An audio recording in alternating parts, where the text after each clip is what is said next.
first video. We should start all of our episodes meditating. This is the first time we've been sitting down to chat with somebody who is into meditation as we are. Yeah. What's your mantra? I'm not really sure, but what I do value is the fact that I can go to a quiet place, control my breathing, control my thoughts, and that's kind of like a practice I use like outside of yoga. Like I do that on the sideline during games, and it helps a lot. Oh, really? Yeah. Well, I don't know any other sport that's as loud as football. I mean, when you're thinking everyone yelling out, your plays, everything happening, that's amazing to be able to get a zen spot. Or for Linda, to have a quiet place when she stands next to me and I'm a foghorn. I am the loudest person on the planet. It's hard for her. So I have to ask first, because everyone in the world is going to be jealous that you're sitting down here chatting with us just off of a Super Bowl win. Yeah. What was it like? Tell us the moment you knew you guys had won, and then what has it been like the following week here, like for relaxation and partying and fun? Yeah, obviously I've had a couple of days to kind of reflect on it. I was so proud of our team, really, for everything we've accomplished that whole year. I think coming into the seasons, we had Super Bowl expectations, but we kind of hit a rough patch September, October. Obviously Pat Mahomes got hurt. A lot of key guys started to get hurt, and we found a way to kind of overcome that, obviously, and then we obviously get to the playoffs. And then our first game, we're down 24-0. Yeah, wow. At home, and we're just like, yo, what's going on? Anyway, we find a way to kind of rally back and win that game, and so we go to the AFC Championship game, and, we fall behind again, 10-0. We find a way to come back, and so we get to the Super Bowl, and the only thought in our mind is to, not fall behind. And sure enough, we fell behind.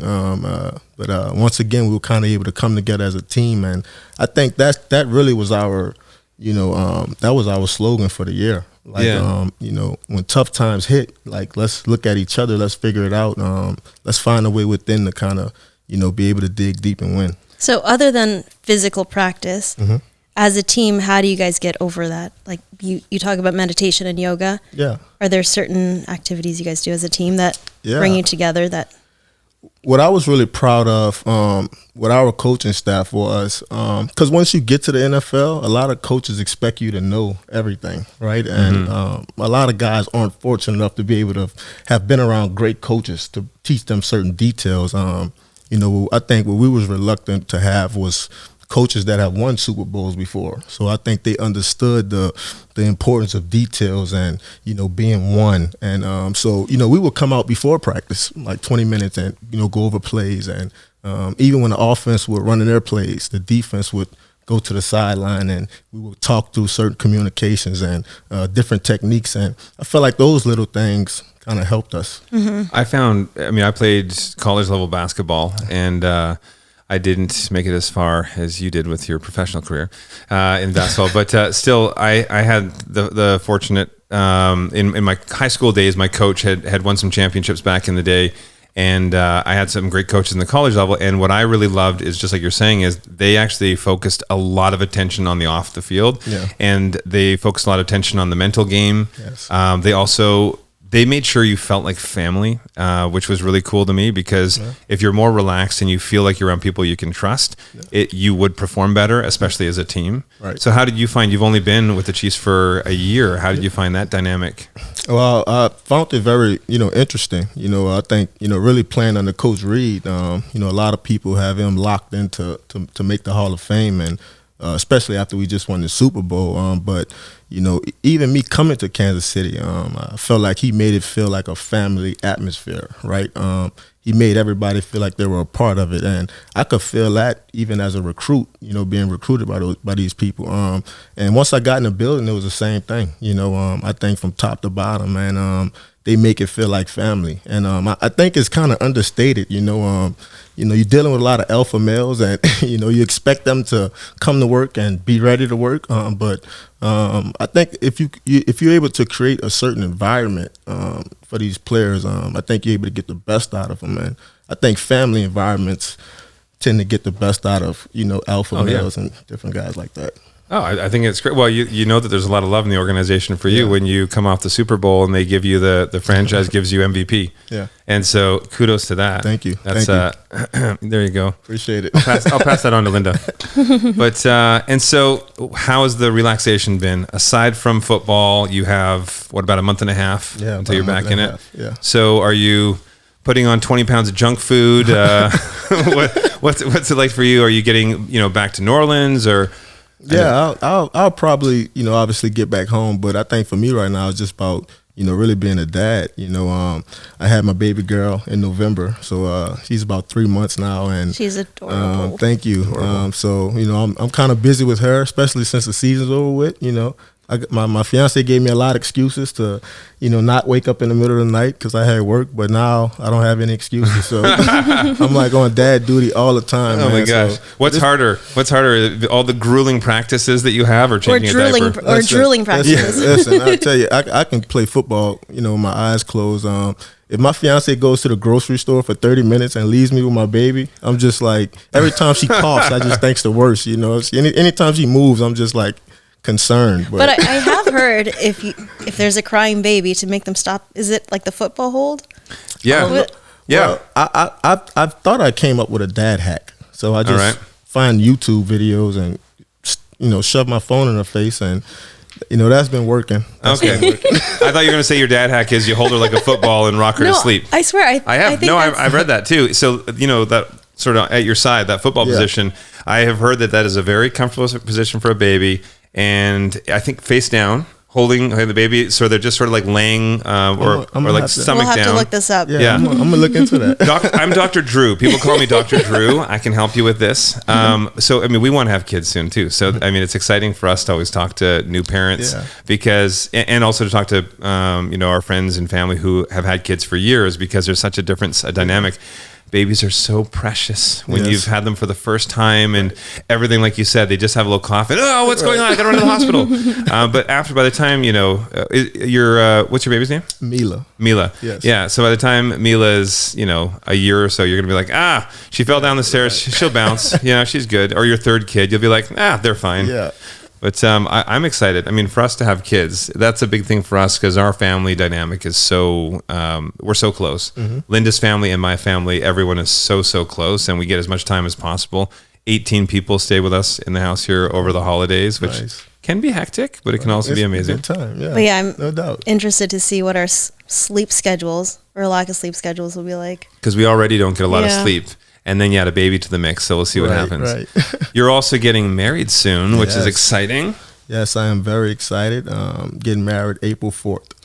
Man, how do you have you had time to plan for the wedding because you've been so busy with football? You know what? My fiance is, in my opinion, I think she's doing a really good job. I can tell that it's stressing her a little bit, but I think she really gave me my space this year, man, to kind of focus on football and focus on my team, and it paid off. We won a Super Bowl, so she don't have any complaints. It definitely paid off. So all the success you have, obviously, is a big part of it is who you're with, who's at your side, but now that you have your baby as well, that's a whole new project to take on for you. What's the family dynamic for you? Family's everything for us, and I know obviously too with your daughters here.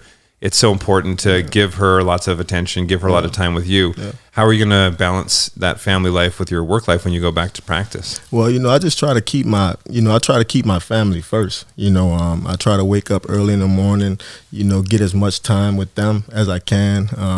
And then when I come home, and I think one of the best decisions I made was buying a house 40 minutes from where I work, because I'm able to unwind before I get home, and a lot of the stresses or the things I may have dealt with at work or with my job, I tend to kind of forget about those things as I go home, and so it's been a lot of peace, so to say. Yeah. That's so important. That's such a great piece of advice, because I find that now with our phones and our laptops and the ability to work remotely, we're able to take our work home, which is, an advantage in some ways. You can work on a beach, but it's important to leave your work mentality at work. Yeah. And, I my fiance, she always used to tell me that, for me, I am who I am, and, I grew up the way I grew up. And I think a lot of times you carry that on your shoulders all the time, right? Like you feel like everybody has something against you, and you feel like you have to have this chip on your shoulder, even sometimes in relationships. And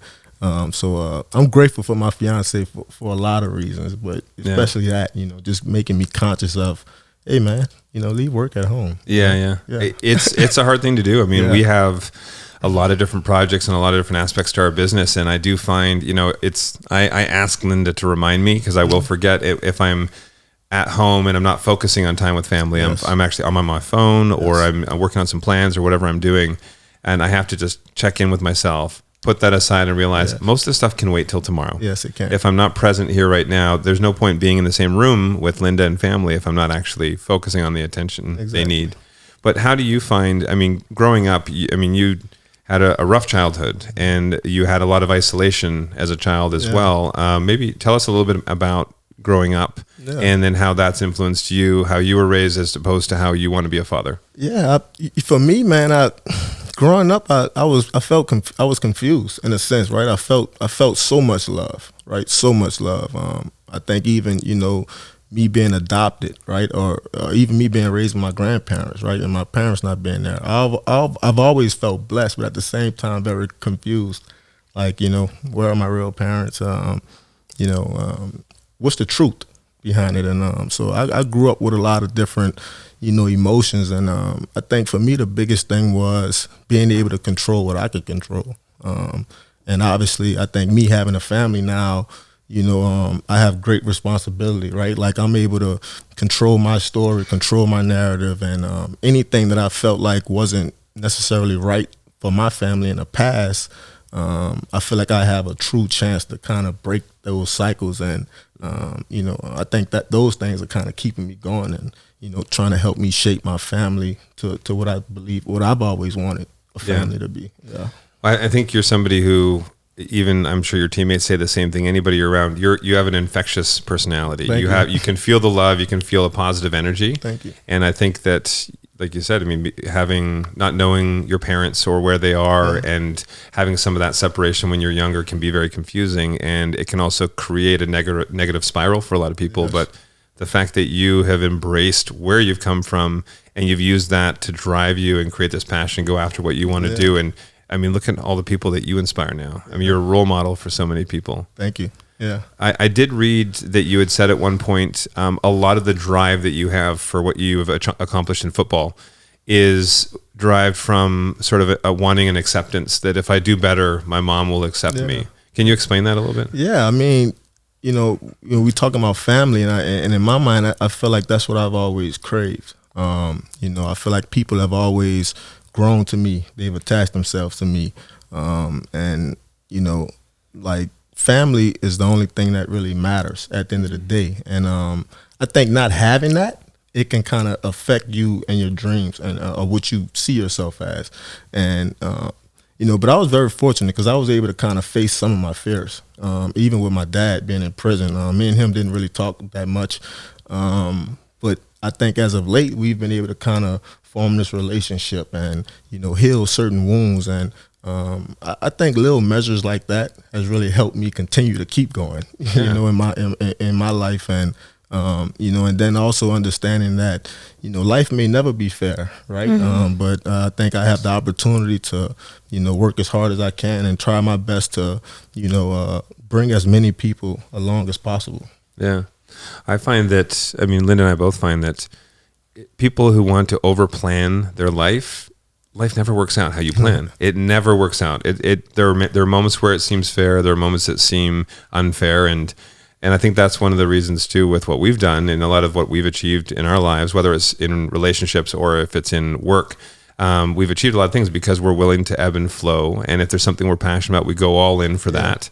And if there's something that has been bothering us, we confront it and we deal with it and we try to understand it and then we move on from there. We don't try to bury it. We try and embrace it and move on. And that can be very tough. Yes. But it sounds like that's really fueled you. Yes. Having that same sort of. I think embracing those things, embracing the challenges, has really kept me with a sense of, where I want to go. Mm-hmm. And I love that you've embraced your version of what family means to you. and how blessed you've been to have, not your biological parents raise you, but I'm sure they feel like your parents to you. Yeah. And I think that's the cool thing about, I guess, life. You kind of choose your family as well, and you choose the people you surround yourselves with. And and for me, that's been, so huge, right? Really so grateful, right, for all the good people that has really come into my life and really try to shape me to who they saw me as. And I think about my high school football coach, and I'm an all-pro DB, but I grew up playing offense, right? And I met this man one day, and he saw something in me that I didn't see in myself, and from that day forward, I never played offense. Like, I just absolutely believed in him, and here I am today. So but it's a lot of people like that come into our lives, and they touch us, or they spark us, or they give us some encouragement that kind of make us see things 10 years, 20 years from now. Which is phenomenal. I was going to actually ask you, that was my next question for you is, did you always play the same position, or how did you get into that? So one person moved you from offense to defense. Yes. And so when you were younger, did you play other sports as well, or was it always football? I played everything. My baseball coach used to beg me to stop playing football. Yeah. Beg me. And but I guess in his mind I was better at baseball, but I didn't have any passion for it. I felt like football was that passion that, especially with me growing up and the different things I was dealing with, football gave me that outlet to kind of, like the aggression. Just to kind of get it all out. And because I wasn't really aggressive outside the football field. So it was kind of hard to kind of, get things off my chest. But once I get in between those lines, I felt like, I had every right to, feel how I feel. Well, of course. Yeah. I mean, that's how you feel. No one can take that from you. So what was everybody has their personality on the team. I mean, when I played as well, I was kind of the jokester kind of guy. And so what's your trait on the team? You know what? I'm probably like the guy I'm the leader, like when it's work, I'm all work. But if we're joking, I'm probably joking with you guys. But for the most part, when they blow the whistle, the guys know they got to get behind me. We running full speed. Yeah. Oh yeah. No, you definitely. I mean, I was the same too. Linda did like track and field as well, but I was intense with basketball. When it was time to focus on training, get in there and do what we're supposed to do, because I didn't like being lazy. We grew up on a ranch too. You really learn to work hard when you're on a ranch. And but yeah, that for me, I actually got more enjoyment out of really focusing when we need to focus, and then bond when we're looking to bond and spend time as a family. Did you play basketball at all? I did play basketball. I could take you. We probably could, but I would probably fouled out, man. Like, there you go. I was like a football player out there on the basketball court. This is funny though. So I have a twin brother, obviously. Jonathan. Jonathan was the most improved player on our team. Okay. I was the most valuable player on our team. And so there were some games where my coach says he didn't realize we were doing this, but bullshit. I fouled out. And so I just went and swapped jerseys with my twin brother, and I came back in with his jersey on. And then they're like, wow, that guy that was the bench player, why is he so good all of a sudden? Most improved in that game. But not that I'm condoning any sort of cheating in sports. Don't do that. That was just for off-season fun games in high school. But I took up basketball and volleyball. You ever play volleyball? No, never played volleyball. Maybe in a pool. Yeah. But table tennis? No. Ping pong? No, not ping pong. No. I'm naming all the things I'm very good at so I can try to compete against you and win. I'm very competitive. But if I go out on the football field, you'll just embarrass me. So now tell us as well too with sort of your young years getting into sport and the passion that came with sport. Do you have other passions outside of sport? You know what? I used to dabble in music in high school. Me and my friends, we would, pull up to the park, try to make some songs, but we never really pursued it. I always felt like sports was really for me. It was number one, no all doubt. In with one. But what kind of music when you were dabbling? Predominantly rap, no doubt. Hip hop, especially growing up in New Orleans, Lil Wayne, Hot Boys, Cash Money, all that thing. So we used to be able to see those guys as well. So I probably say those guys gave us some inspiration as well, just being able to see them, and those guys used to be out there. Well, they used to just. Because we've actually filmed down in New Orleans, and we used to spend a fair bit of time. Once or twice a year, we go down. We love it. I mean, the the food, the music, even with the yeah. architecture, the use of color down there, everything's so vibrant, and the personalities dancing. And but I was told when I was at one of the bars or clubs that Lil Wayne and them, they used to just be at some random little bar. Yeah. And you walk in. You'll be able to see them. I remember growing up in the East when I just moved with my adopted parents to the East side of New Orleans, and one of Lil Wayne's cousins stayed down the street. So we would always come outside. They would always see him on a corner, which was pretty cool. We never approached them though. Yeah. Yeah, they looked a little too tough. Now if you walk down the street, he'll come running up. He's like, I'm such a fan. Right. In New Orleans, what I love with, obviously every time I go there, we beignets. I put on 10 pounds from beignets and amazing food. But with the Creole and some of the history, what I love in New Orleans, and the style of these homes too, actually the shotgun style homes, the long skinny, and we've renovated a few houses. There's one family we're working with down there. They had this, it was actually two families. It was the brother and his family, and it was his sister and her family. And after Hurricane Katrina, they had damage to their house, water damage, wind damage, and a contractor came in to fix it, took all of their money, ripped the house apart so it's unlivable, and then he took off with their money. Oh, wow. So they had no money left, and so 11 years they couldn't live in this house, and that was everything they had. Yes. And so these families were now living in low income housing. They had no furniture. They were living on a mattress on the floor. That and a dresser. That's literally all that they owned. And so we came in and we renovated the two spaces. We reconfigured them to make them better use for family, because in the old days with a shotgun style home, it was so that for airflow, air conditioning, basically, you would open all the doors and you would get a wind tunnel, basically. Gotcha. So you walk in, it's your living room, you walk into like a bedroom, then you walk through that to the kitchen, then you walk through that to the bathroom, you walk through that to the back bedroom. Yes. Totally unfunctional for any family. But we reconfigured to make it amazing. We fully furnished it, and then we handed over the keys. And it was amazing to see this family. That's so cool. And they just said, and I said, do you like what you see? Or is there anything you don't like? And she's like, I have no opinion. I'm like, what do you mean? This is your home? And she's like, no, I have no opinion. I've been living on a mattress on a floor for 11 years. Yes. This blows my mind that somebody would come and do this and give back. And what I love too is a lot of the families that were displaced after Katrina, New Orleans, there's so much support and love within the communities that everybody, even though they had nothing, they were still out there volunteering for other families and really giving back. And you do feel that love when you meet some of the locals in the different neighborhoods. Yeah. No doubt. Tell us about your New Orleans, like where you lived, and what was your vibe like with your foster family and. Yeah, so my grandparents, my family is from the 7th Ward of New Orleans. Which were hit hard, right? Yes. I'd probably say for the most part everything was kind of hit hard. But I grew up in the 5th Ward. Which is about 5 minutes from the CBD, Bourbon Street, that area. So from there, I moved with my foster parents, my adopted parents, who's actually my uncle and my aunt. I feel bad saying foster. Yeah. Make it seem like I don't know them.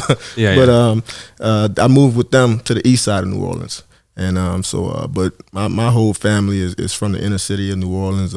Went to St. Augustine, which is inner city New Orleans. So played all my park ball, all my sports from New Orleans. So I love it. I love New Orleans, man. I love everything about it. I think most importantly, it teaches you how to survive. Hurricane Katrina was just one hurricane. We kind of had to get through, but my family has been going through that for many years. And then it's the celebration, it's the love for life, and the love for food, and so I think New Orleans teaches you a lot of different things. I was told New Orleans has the second largest Mardi Gras party in the world. It was the first one. Yeah, Mardi Gras is huge. Yeah. Mardi Gras is huge in New Orleans.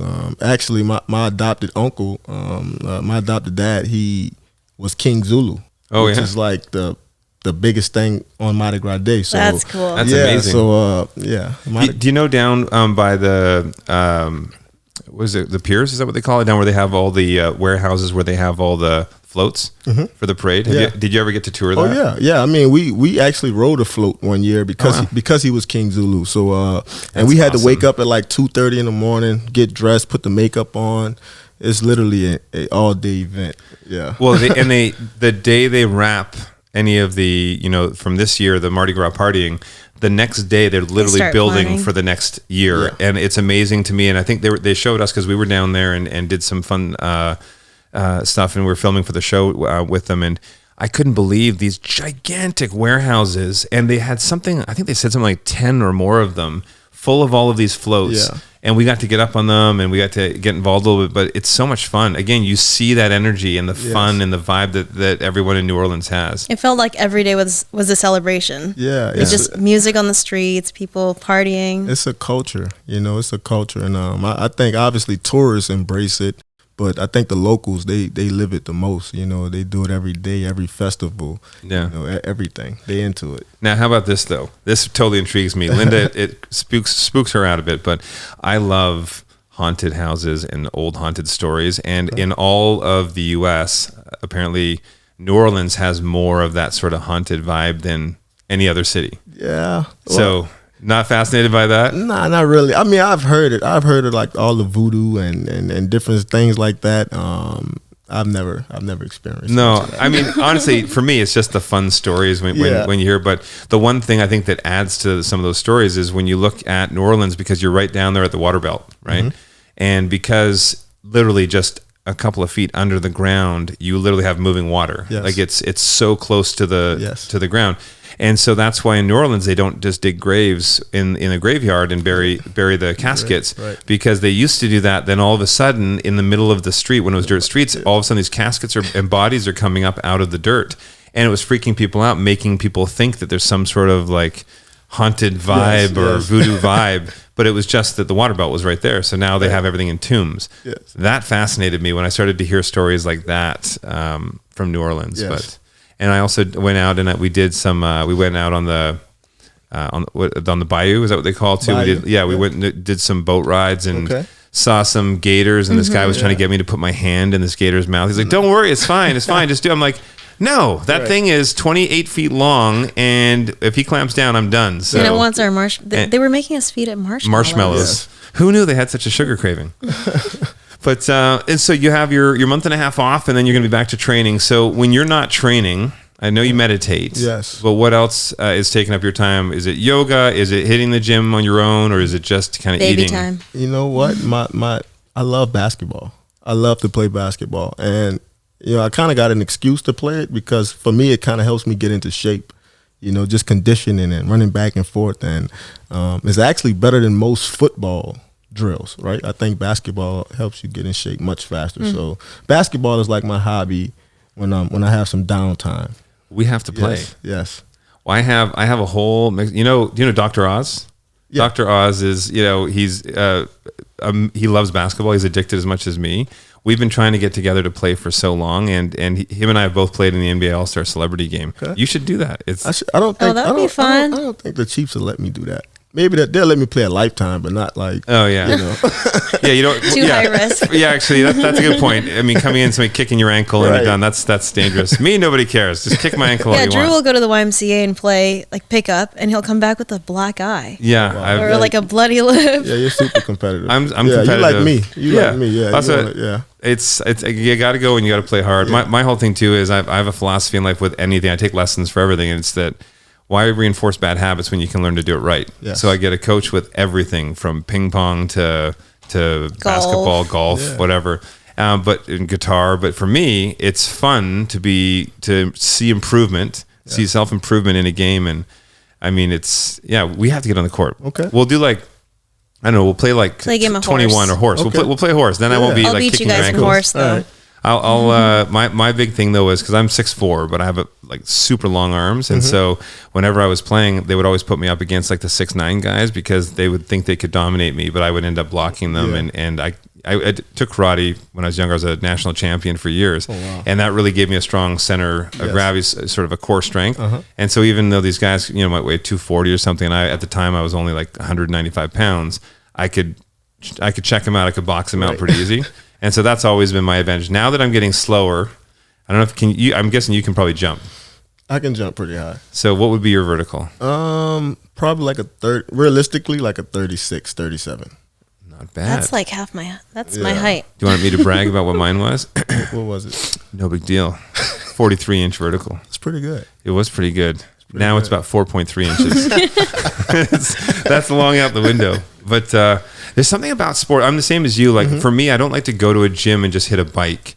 I like to actually do something fun. And so basketball, it doesn't feel like I'm getting a workout, but you're working all these muscles that you wouldn't typically work just sitting on a bench. And you're working with a team. So it's a different dynamic altogether. Yeah.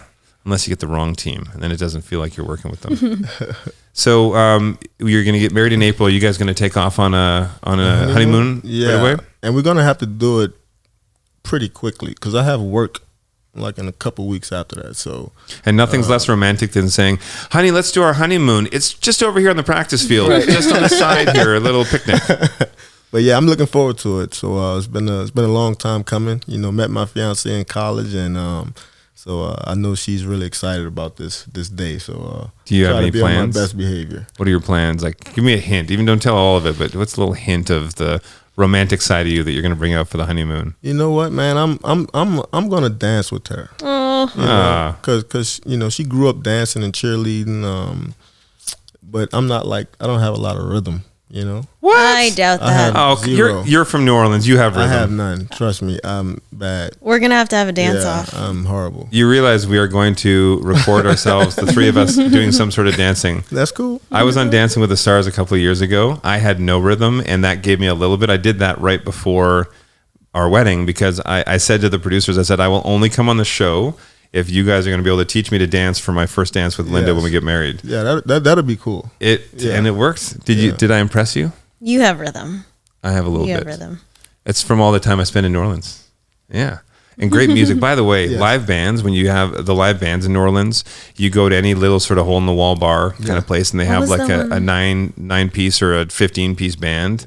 What was the one? DBA? DBA? You know? No. It's a bar. But what's there's one group that's like what do you call them? Like a street band or brass band? Yeah. Brass band? Yeah. Is that? But what are they called? There's one main New Orleans. Brandon, look it up and tell us what it is. It's the New Orleans brass trombone band. shorty, right? You talking about his band? I forget the name of it. Brandon can look it up and tell us, but there's one that they're known for, and it was exciting. We'll come back to it. We'll do a pickup on that too. But it was so exciting because their music is amazing. It's this giant band and it's all out in the street, and we, for the promo for our show Brother vs. Brother, we shot with this band marching down the street, and as we were doing this, people were coming out of their houses joining us on the street, and we marched all the way down to the French Quarter. Is it called the French Quarter? You're asking the wrong person. But it was amazing. By the end, we had hundreds of people that were in line with us marching with this band. It's because they all know this brass band that is the known band down there. So it almost felt like it was an epic piece of New Orleans that we became a part of. That's which is cool, pretty man. cool. Yes, that's cool. Yeah. Now, so living on the road, you've jumped around. You've been since college. You have been with 3 different teams. So tell us about the journey with each team and sort of what you picked up from each spot. I felt like Arizona was truly a blessing for me. Especially coming from my situation at LSU, you know, being suspended, you know, my last year in college, and you know, not many teams wanted to draft me. You know, I don't think many teams wanted to take that risk. Felt like Arizona, you know, they had got a new coach, Bruce Arians, and then I had one of my former teammates there as well, Patrick Peterson. So I felt like those 2 guys, really in particular, really wanted me there, and they had already had a good structure in place as far as good leadership, and they had a good locker room for the most part. So I was just happy to really, you know, be back in the NFL, had the opportunity to play, and it was fun. You know, we won a lot of games. We won our division a couple times. We were able to get to the championship game. You know, I signed my first big contract with the Cardinals. And then it was these knee injuries. I started to get hurt and didn't really feel like myself, you know, even outside of the football field, let alone on it. So they released me, which was very humbling. You know, my first time in my career, really feeling like that. You know, feeling like I wasn't good enough. You know, so I go to Houston for a year, which was a good move for me. I think, you know, playing with guys like J.J. Watt, you know, they gave me some motivation as well, you know, going forward. And, you know, and I think obviously, you know, playing for Kansas City, you know, they made me feel like, you know, it was going to be my defense, you know, my team. And, you know, all I had to do was come in, be myself, and obviously make plays. And it's been working out. So definitely happy, you know, about, you know, all the decisions I've made, you know, since I've been in the NFL. But more so proud that, you know, I was able to continue to kind of, you know, keep going. You know, I don't think a lot of people really, you know, thought I'd make it this far. You know, so to, you know, to be on my third team, it's unusual for a good player, but, you know, it is what it is. You know? And when you say, was it the Cardinals that had a good locker room? What do you mean by that? Well, they had good guys in the locker room, good players, good leaders, you know, legit guys, right, that I can come in and really learn from. You know, I feel like a lot of people will show you how to do things, but it'll be halfway. You know what I mean? I felt like those guys really showed me how to do it the right way, the professional way, you know, even dealing with media, you know, what to wear on game day. Just they were setting me up for being a professional versus just kind of letting me come in and do my own thing. Yeah, because there's no training, like formal training for that, right? Like you're trained for the sport, but you're not trained for the life that you're going to have around the sport. No, not really. And we have a rookie symposium that we go to every year, where it's like mandatory for all the rookies, which is about a week long, which in my opinion is not enough time to kind of teach guys how to deal with money, find, you know, all these different things that they're going to have to deal with. But I was grateful because I remember, you know, a few guys from that Arizona team. You know, they taught me the right way, which I'm grateful for. Which is great. I mean, that's one thing you hear a lot about athletes that get into sports young, or in the entertainment industry for TV or movie celebrities, actors and actresses that get into it young and they've never learned to handle their money, and they make all this money, and then a year out of their career, they're broke because they haven't been able to control themselves. So it's really great that you were able to get some great guidance at a young age to set you on the right path. And it's going to give you more peace of mind as well, knowing that you're comfortable now financially, but you're also setting yourself and your family up for a comfortable future after you retire. And now also giving back to the community as well with your foundation. Yeah, tell us about your foundation. Yeah, so I have the Tyrann Mathieu Foundation, and I think our whole goal is to really, you know, impact kids that are, you know, in tough situations, you know, at a disadvantage. So one of the things we do is the tech zones. So we go into a school, maybe it's a boys and girls club, and we set up the things that they may not have at home, a computer, maybe it's a green screen, you know, so they can act or whatever. Maybe it's a guitar. So we try to put these things in front of these kids in hopes that it can kind of keep them going. You know, that's amazing, and it's inspiring creativity as well. When it's the tech side of things. Yeah, and that's what I want to do. I don't want to tell people to play football. You know, I want people to be able to, you know, have options, right? Like to be able to choose and pick their passions. I feel like a lot of people I grew up with, you know, it was like one thing or the other. Right. Yeah. And, you know, you don't want to limit kids. But I think the whole reason I even, you know, do this is because of, you know, people like my grandmother, right? Like, you know, she did so much for me, not just me, but for my whole family, right? Like even strangers, you know, and she was always so encouraging, right? She gave us so much hope and she gave us so much love. And so I think anytime I do anything in the community, I think it's always a reflection of, you know, how I feel about her. You're sharing your grandma's love, which is really cool. I think sometimes I think people don't realize how much of a difference you can make. You know, when you look out there and people are changing the world with things that they're doing, we have people that come up to us and say all the time, yeah, but what can I do? I'm just one person. I don't have a lot of money, or I don't have 1 million followers on social media. I'm one person. What can I do? But you have no idea how much of a difference you can make in someone else's life. Even if it's one person that you affect in a positive way, that could set their life on a whole different path than where they were.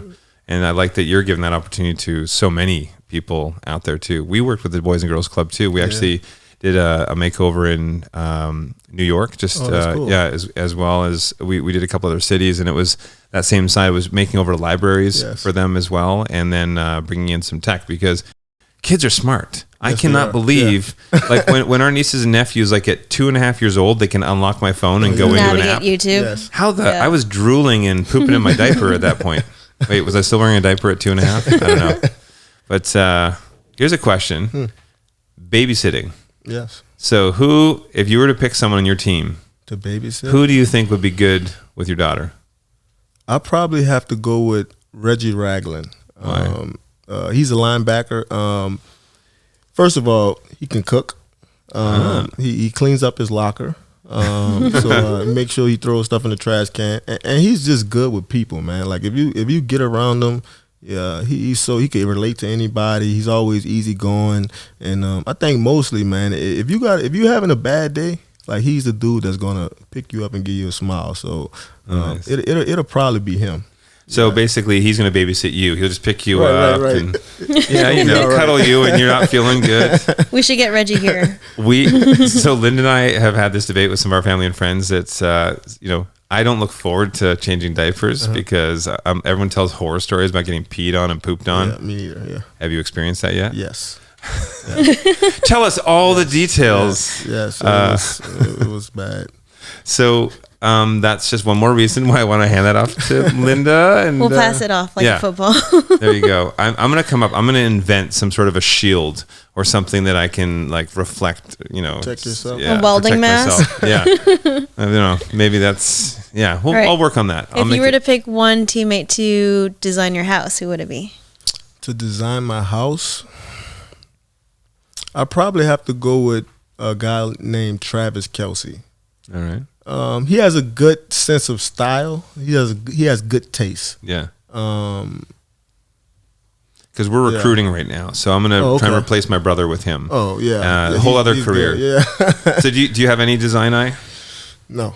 How about like with style, like fashion? I'm like simple. I'm so simple. I'm definitely not the guy that's spending an hour trying to figure out what he's gonna wear. I can remember the AFC Championship game. We wore a sweatsuit to the game.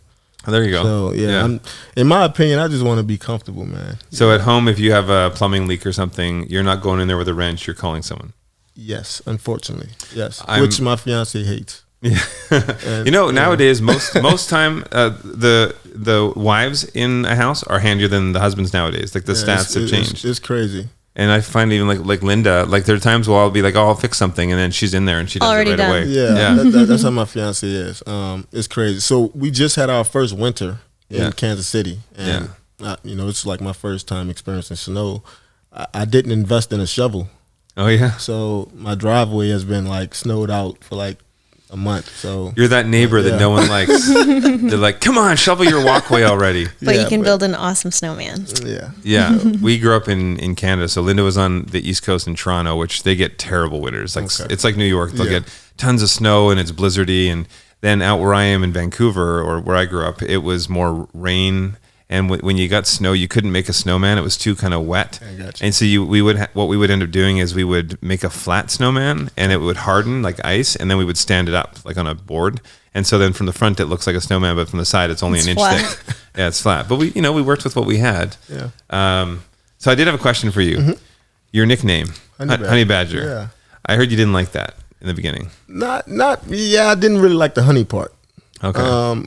Just coming from New Orleans, I was just like, not honey, anything but that. But my freshman year in college, before the Honey Badger, they used to call me Tyrannosaurus Rex because it kind of went with my name. That's cool. So in my mind, I was like, yo, how do I go from a T-Rex to a Honey Badger? I couldn't really understand that part, but it grew. Like, it grew on me. I remember after one game, we played West Virginia on ESPN. It was like a really big game. Yeah.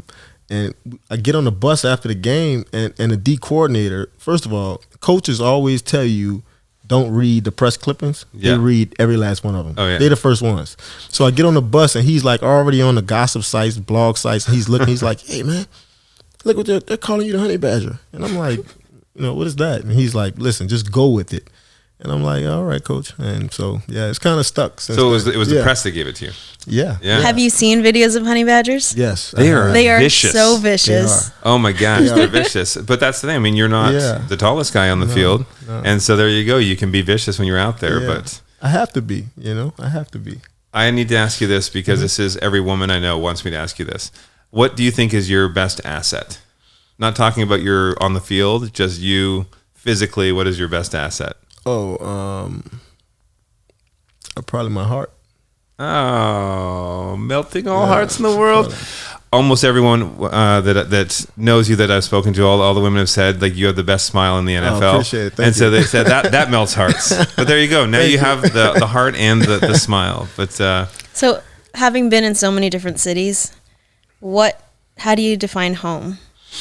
Me and my fiance was just talking about that. Yeah, I don't know where we're gonna like have our home. Maybe it'll be Dallas or maybe Orlando. But we loved Arizona. You know, I think we just loved that vibe, that feel. You know, it's people from all over, you know, coming there, and it's mostly hot, you know. So and I think for the most part the people were very friendly. So I think in our mind, you know, we want that kind of, you know, experience again. So yeah. So you've had the winter fun, but you're good to move on to that eventually. Yeah, once we get past the wedding and all that, I think we'll probably find a home for our family. Yeah. So what you're saying is you need my help. Yes. Yeah, that'd actually be cool. This was the interview to see if you want to. Wow. Yeah, that worked out. Yeah. Done. And you know, with the length of your season, what I can do is by the time you wrap up your season, I can have the house renovated and you're ready to move in. No work. Okay. Makes your wife happy because, or your wife Nat then will be happy. You're getting married next month. But okay, we'll work on this. Yeah, that'd be cool. But because you've moved around so much though, going from like physical home or apartment or house or whatever, how do you make it your own and like everywhere you go? Yeah, you know, keeping my family with me. You know, making sure that they're, you know, involved in the experiences with me.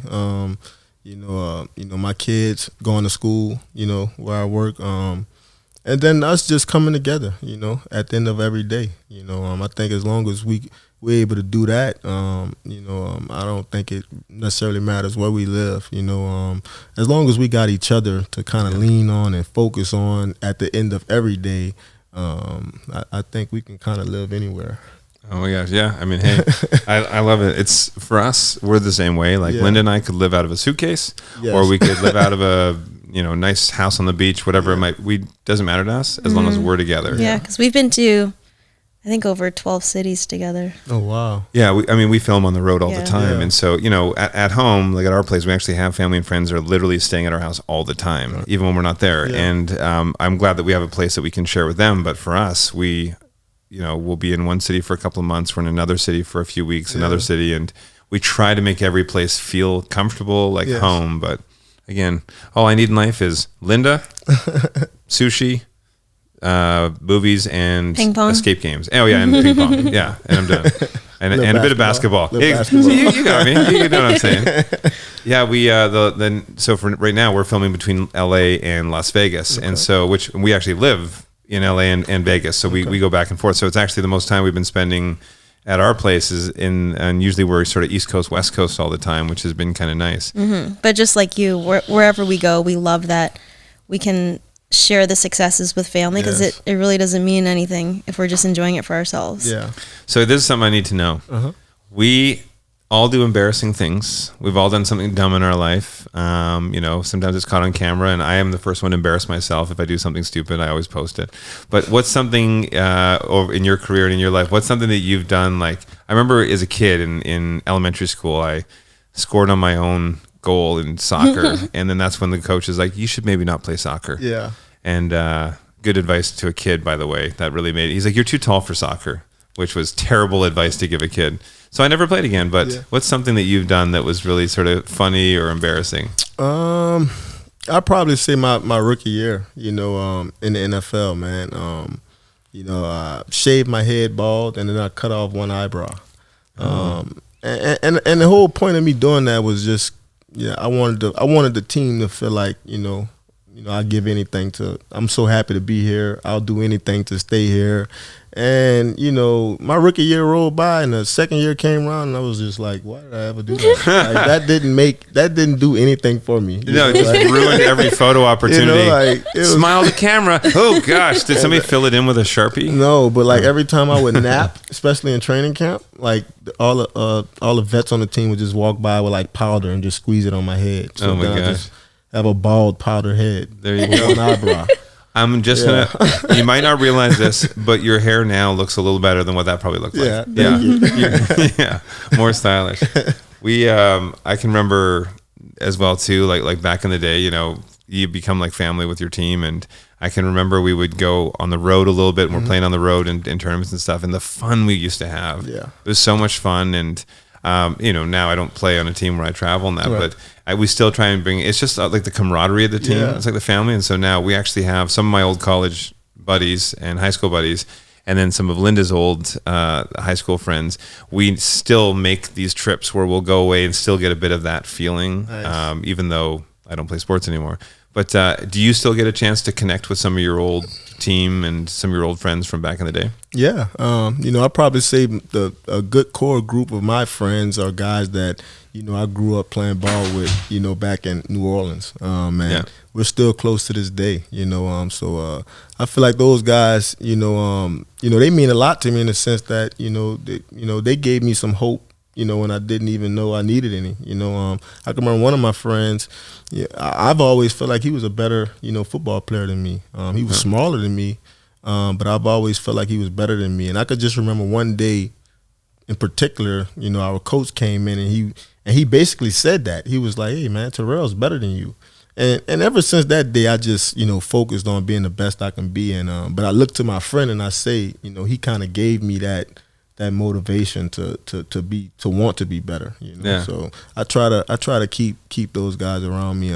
Even with the Chiefs this year, it was my first year with the team, but I try to get together with the defense every Thursday. And because a lot of us, this was our first time playing together. It was an entirely new defense, and I wasn't the only new guy. So I think in order for us to be able to win the Super Bowl or to play good defense, I think we got to be cool with each other. Oh, yeah. We got to have to get along. You got to know that you got each other's back. You got to get along. How do you guys work on that communication? Because you do become an instant family, and you're under so much pressure during game time. Like instantly, you have to click. I'm just fascinated with like the relationship dynamics of how you make that happen. Yeah, I think for us, especially if you look at our season, right? We all got together like April that year, new coach, new coordinator, new defense. And for us, it took us a good minute to kind of begin to really, start trusting each other, right? And I don't think it's more so, you doubting the next man's ability. It's just everybody's like new to this system, and things are changing, but around November, we really started to click defensively. And, I think at that point, we could tell that everything that we was doing was starting to pay off, and all the Thursdays getting together and grabbing dinner on the road before the game, and, all the defense sitting on one part of the plane. So we're able to talk and communicate. And I think the more and more you're able to do that and be around a person, I think naturally you want to do well for that person, and I think that's really what we were able to do. Are you guys able to sorry, did I cut you? No, okay. Are you guys able to talk about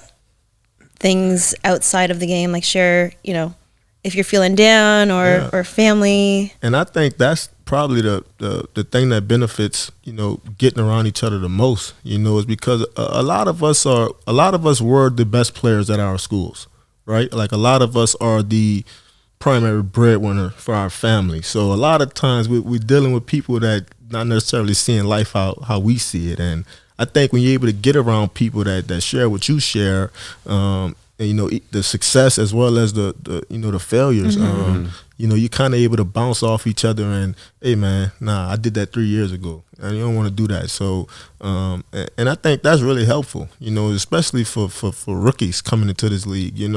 The more and more they can hang around veterans and guys that have done it, I think only naturally it'll help those guys play longer. It's sort of like a built-in support group too, because everybody's going through similar situation and that's like what you it said, was. successes and struggles. Yeah, and I could think about my coach now as we're talking about this.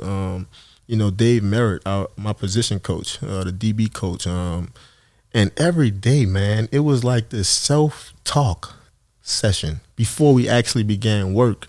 And, I think a lot of teams in the NFL can take that for granted, right? Like I said, they expect you to just show up ready to work. But I think if you're able to kind of touch everybody that's in the room and really connect with them on a spiritual level, personal level, an emotional level, anything other than the professional level, I think you're really able to get the best out of people. And I think the Chiefs do that. I think our coaches do that. And I think the players have really started embracing that, and they're doing it on their own. That's good. Because I always wondered too, I even in my high school years and a bit of a tiny touch of college ball that I had, you see a lot of the young players that don't appreciate some of that approach, and they think it's just stupid and waste of time. They just want to get out there and run. And then as you get older, you start to understand that that's just as important. Absolutely. It's very, very important. Yes. What's it like having a fiance who has a long track record of football in her family? Yeah, it's interesting, right? Because like, now, does Sydney know football? Like because her dad's a coach, so she like, you can't like talk.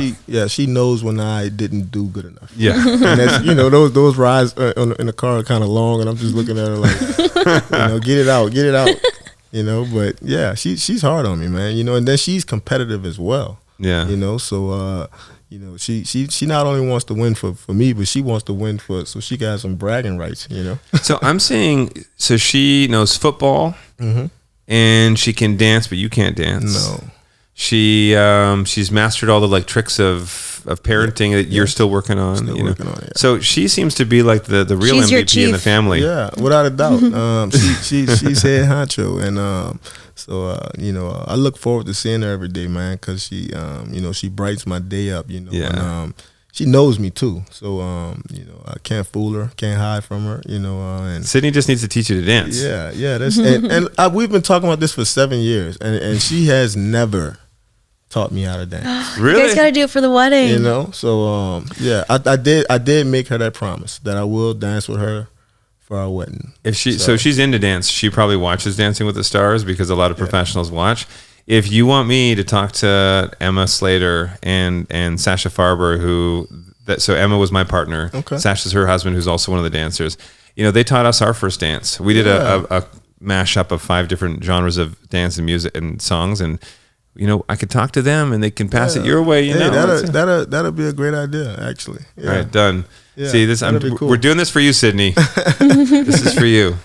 So, just, a few minutes left here, just sort of wrapping things up. But I thought it'd be nice to hear you already give back so much. You have a great relationship with your fans.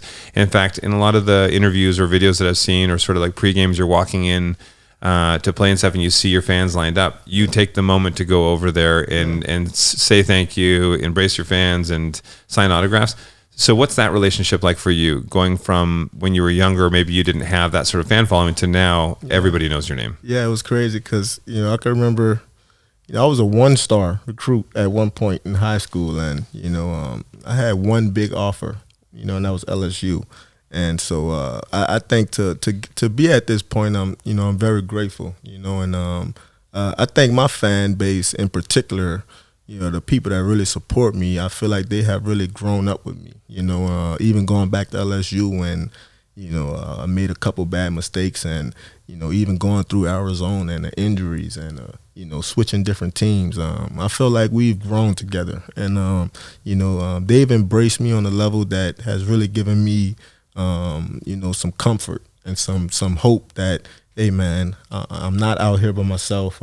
It's not one of those days where it's just me, right? And I have people that's backing me. I have people that support me, and they gave me a lot of encouragement. Like I said, especially when I was going through my injuries, telling me to keep my head up and to stay focused, and so I'm grateful for them. Yeah.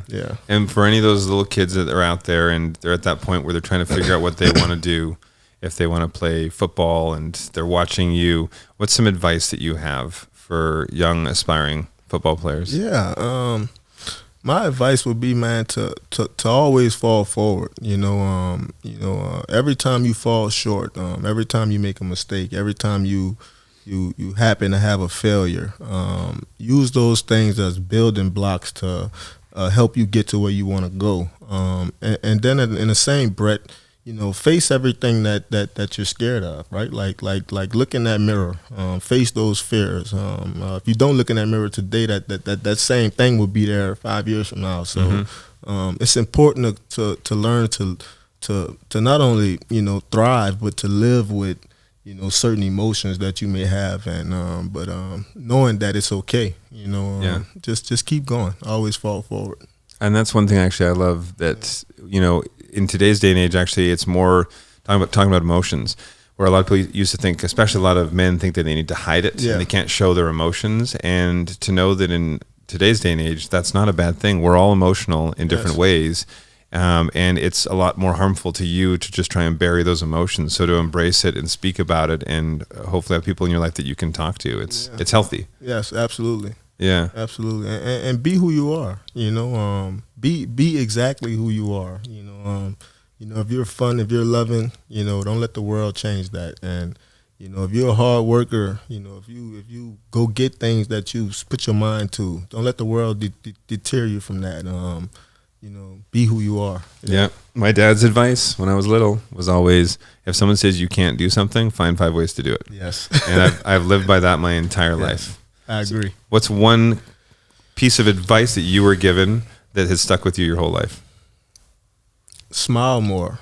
You know, my grandmother told me that, you know, and for me, you know, that's important, you know, to smile, man, to understand that, you know, life is precious.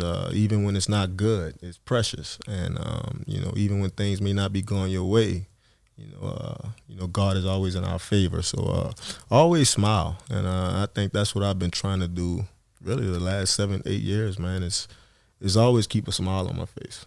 And it definitely brightens up the world. Thank you. It does. So I think we're going to wrap things up just by awkwardly smiling for 10 seconds straight at each other. Too awkward? Okay, we won't do that. Well, thanks so much for taking some time to chat with us. We're going to see you here in another year when you win again. Super Bowl and MVP, and when I build your house for you, and on top of that, when I beat you at basketball. Perfect. Thanks, buddy. Got a good year ahead of us. Thank you. Thank you. I appreciate it.